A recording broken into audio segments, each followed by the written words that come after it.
Selamat datang di video ini. Perkenalkan, nama saya Satriadi Givari. Saya akan memenuhi tugas sejarah.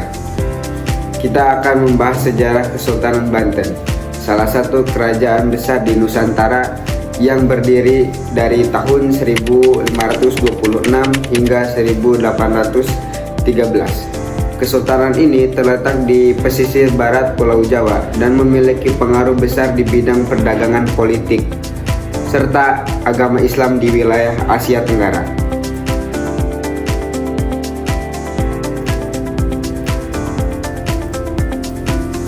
Kesultanan Banten didirikan oleh Sultan Maulana Hasanuddin.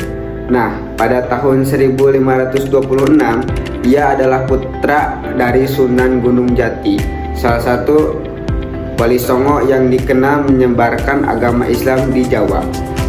Dengan bantuan dari Kesultanan Demak, Maulana Hasanuddin berhasil merebut Banten dari Kerajaan Sunda, mengubahnya menjadi pusat dakwah Islam dan perdagangan maritim yang berkembang pesat. Banten tumbuh sebagai pusat perdagangan yang sangat strategis karena posisinya yang dekat dengan selatan Sunda. Jalur utama yang menghubungkan perdagangan antara Asia Timur, India hingga Timur Tengah. Pedagang dari berbagai bangsa seperti Cina, Arab, Persia, dan Eropa datang ke Banten untuk berdagang rempah-rempah dan tekstil.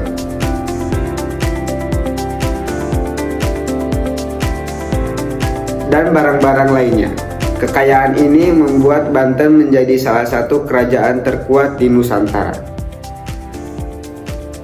Puncak kejayaan Kesultanan Banten terjadi pada masa pemerintahan Sultan Ageng Tirtayasa sekitar tahun 1651 hingga 1682. Di bawah kepemimpinannya, Banten tidak hanya unggul dalam perdagangan, tetapi juga dalam teknologi dan diplomasi.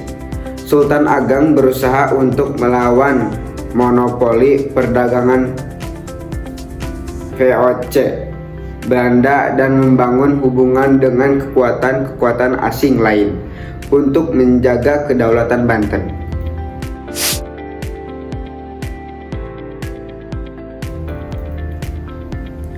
Namun ketegangan meningkat antara Banten dan VOC yang berpusat di Batavia.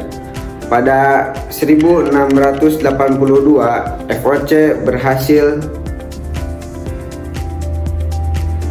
memecah belah Banten dengan mendukung putra Sultan Ageng yaitu Sultan Haji dalam perebutan tahta melawan ayahnya sendiri.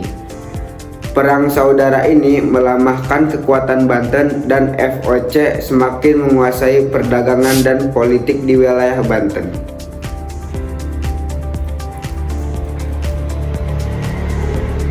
Setelah kekuasaan Kesultanan Ageng, Kesultanan Banten mengalami kemunduran.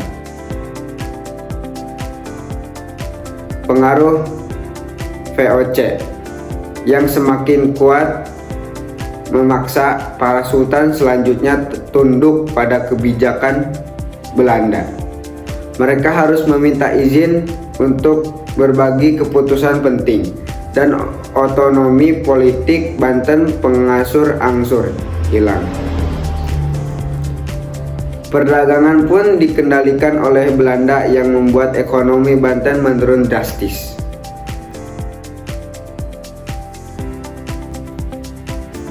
Meski kekuasaan politik menurun, Banten tetap menjadi pusat kebudayaan Islam. Masjid Agung Banten dan tradisi keagamaan lainnya tetap berkembang.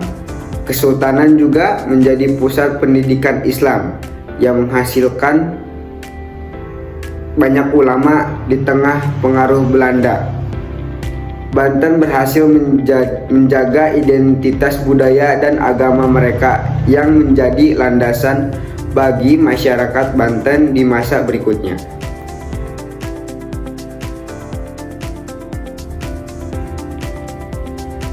Pada tahun 1813, Kesultanan Banten resmi dihapus oleh pemerintah kolonial Belanda di bawah kekuasaan Gubernur Jenderal dan Denles. Sultan terakhir, Sultan Muhammad bin Muhammad Muhyiddin Zainusalihin dipaksa turun tahta dan Banten diubah menjadi bagian dari pemerintahan kolonial Hindia Belanda.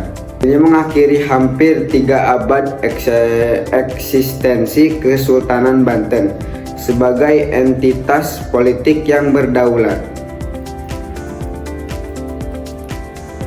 Warisan Kesultanan Banten masih bisa dilihat hingga hari ini. Situs-situs bersejarah seperti Masjid Agung Banten, Banten Spelwijk, dan Keraton Kaibon masih berdiri dan menjadi saksi sejarah kejayaan Banten. Pengaruh kebudayaan Banten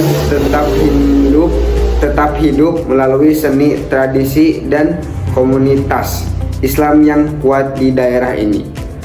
Warisan ini adalah pengingat akan peran besar Banten dalam sejarah Nusantara.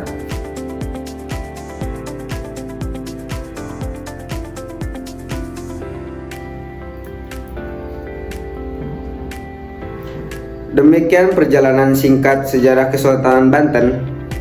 Dari kejayaan hingga keruntuhannya, Kesultanan ini mengajarkan kita tentang pentingnya mempertahankan identitas dan kedaulatan di tengah perubahan zaman dan kekuatan asing.